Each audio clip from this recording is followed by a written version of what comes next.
So this is a 2019 Toyota Highlander. It's a car designed for those people who wish not to be seen, let alone own a minivan. I'm not saying there's anything wrong with a minivan. They do a great job for what they are designed for. But if you don't want to be seen in one, then you have a choice. So this 2019 Toyota Highlander can actually sit 7 to 8 people. So in this video, I'll go through it and see how it has held up in the last few years in terms of value and also reliability. And we want to know if this is a car that you should consider.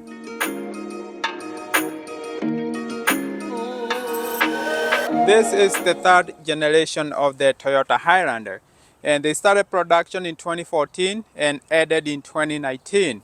And sometime in the middle of the third generation, they got redesigned. So the 2014, 2015, and 2016, they look like this. If you want this huge grille right here that looks like a Lexus grille, you have to buy a 2017 to 2019. In the same time, they got engine redesign, and they also gave it an 8-speed automatic transmission. Prior generations, they had the 6-speed transmission. So this is the XLE, and it came with the all-wheel drive system. The MSRP for this in 2019 was $41,000. If you get one without the four-wheel drive system, it was about $39,000. If you try to buy one of these 4 years later, you will still pay over $30,000 for a car with less than 60,000 miles. So the third generation of the Highlander is holding the value very well. So for the 2019, you actually get several trims. You start with the LE and then the LE Plus. So for the LE is the base, and that one actually comes with a 4-cylinder engine. Then you can go to LE Plus, and that one you can get the V6 or the 4-cylinder, but you get synthetic leather in there. And there are a lot of features that are missing from those two. So the XLE is where you actually get the navigation as standard, and it comes with real leather. And you also get a lot of safety features that come standard. So this one is what a lot of people actually recommend. On the higher up, you can get the SE, which actually has sport suspension. And then you can get to Limited, and then the Limited Plus, where you can get 360 camera view and also perforated leather. So this is a 3.5 liter V6.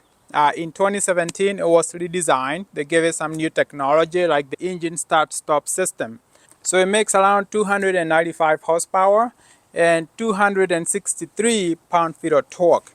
And it uses an 8-speed automatic transmission. So the gas mileage is about 20 city and about 26 on the highway. So this car weighs about 4,300 pounds. Without power and the transmission, it will go 0 to 60 in about 7.2 seconds. So it's not the fastest, but it's not the slowest either.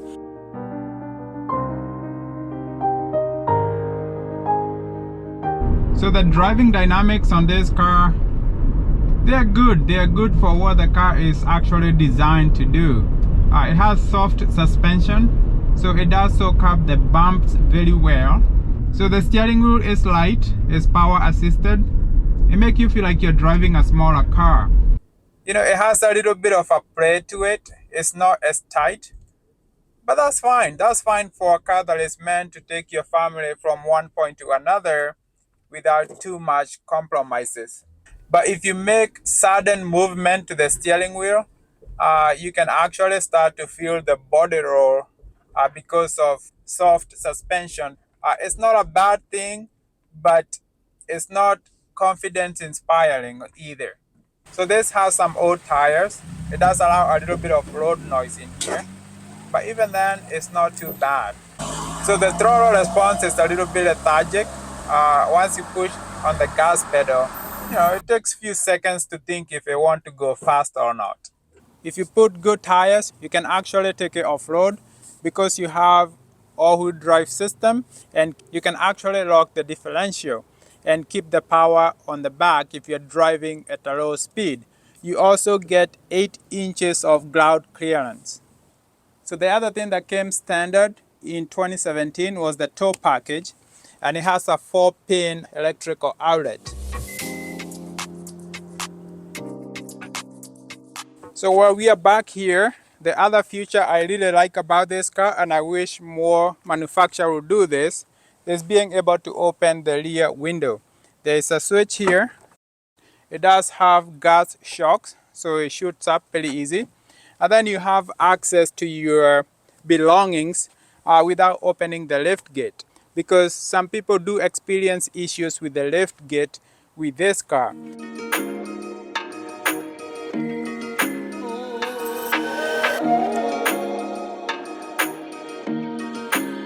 You have to wait for it to open. And you can see this one actually opens very low. It will hit my head every time. The good thing is you can actually recalibrate this. You can adjust this to the height that you want. So once you open the trunk, the first thing you notice is how limited of a space you have back here. I think it's only a foot deep. This is our stroller, and it takes up the whole space back here. And it's folded. I think the cargo space back here is 13.8 cubic feet. But it's also quite easy to lower the third row. All you have to do is pull the strap, and it reveals quite a bit of space. And now I can pull my stroller that way. Now I have about 42 cubic feet of cargo space in here. So if you lower the second row of ceiling, you get about 82 cubic feet of cargo space in here. And you can see it's a fairly large amount of space. So on the front, you have plenty of room. You have power control for your seats, and you get a telescoping steering wheel, and it's wrapped in leather. And this leather has held up very nicely. You get leather trims on the door, on the dash, the center console. You also get a power moonroof here. I am about 5 foot 11 inches, and you can see I have about 6 inches of knee room back here. And this seat, the driver's seat, is way back to my driving position. So Toyota claims you have about 40 inches of leg room back here. I have about 5 inches of room on top of my head. You do have the privacy screen here, which I really like. So here I am in the back seat, and it's very cramped back here. Even the headroom, I barely have any headroom, maybe like 2 more inches of headroom. And then this seat, I cannot even pull it back. So this seat needs to be a little bit forward, right about there, for me to be able to sit back here.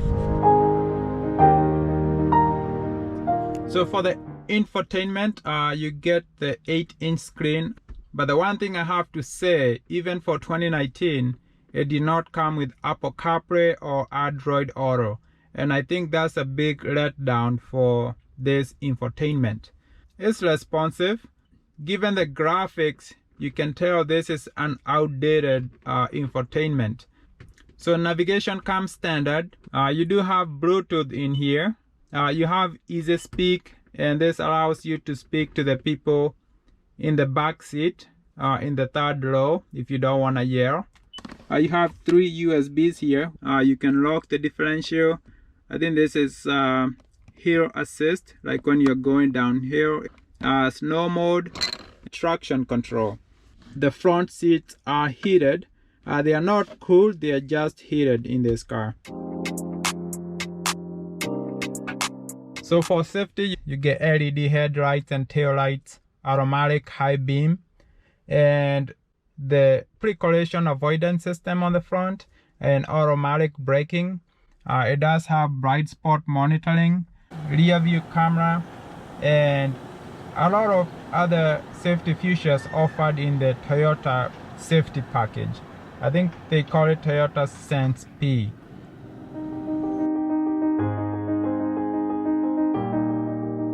So this car is about 4 years old now, and the basic warranty is gone.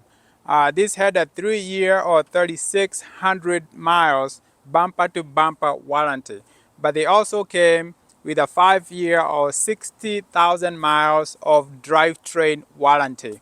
Some of these might still have the drivetrain warranty. With that in mind, there are some issues with these cars that you need to consider. And one of the issues you get with this car is the oil leak. It's a small issue, it's not an issue that will make you not buy the car in my opinion, but some of these, they had oil leak even when they were new. And that oil leak came from the timing cover. Getting to the timing cover is an expensive process.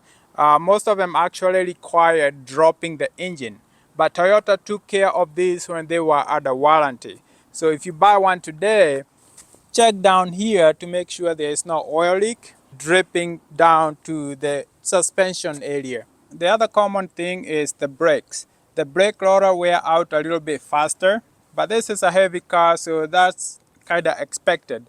And the funny thing is, the rear rotors actually wear faster than the front, but that's a wear item, so I don't see it as a big issue. The other issue was on the transmission. So this got a new 8-speed transmission in 2017, and when that transmission came out, it had some software issue and also some mechanical issue, and those were taken care of again under warranty. So if you buy one today, most of them have been fixed. If you are test driving one, just make sure it's not making whining noises, and also there's no harsh shifting or hesitation when it's supposed to shift. You can tell hesitation because the RPM will go up and then it will shift, and it will be a hard shift. These shocks, they usually fail. They have electric power connected to them. It's not a big issue, but it does cost around $600 to get 2 of these from the dealership. So the other reason this lift gate might not open is if this rear glass is open. So why should you buy one of these? For one, it's reliability. It's a very reliable car, although it has those minor issues. Again, those issues were fixed under warranty. And as you get older, yeah, you do expect to fix few things here and there. One reason to get it is you get Toyota reliability.